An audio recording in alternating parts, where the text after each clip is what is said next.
some operations we do where we'd be rolling one after another target because we were getting really good at media forensics and the intelligence that was there, and then getting into active media forensics, which is a different discipline, but essentially I can get into that later if you want to, but launching and doing these follow-on operations off, dumping the binary from a phone and examining it at the ones and zeros level to say everything that was going on with this thing, or if it was a really high, like the organization that I worked for at that time did the analysis of the Osama bin Laden media.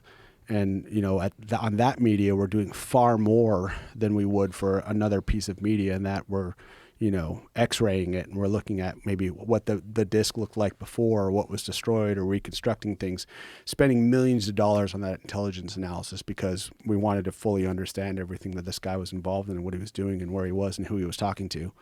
And so that was another part of my career that I did for about 5 years or so. What was going on with the Huawei phones? Like, what were they doing with them? I mean, they were either, some of them were coming out implanted. In other words, there was access built in for a foreign actor. And then in other terms, other places with routers, with the ZTE stuff, there were just things that you would patch or that you would fix as a company who was trying to protect the consumer and create a product that people would use, and they weren't doing it.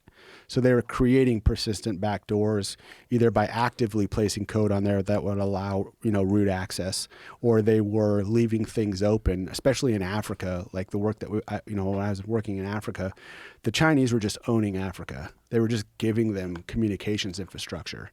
And they were doing that because they wanted their resources and they wanted to know what these people were saying and what they were doing.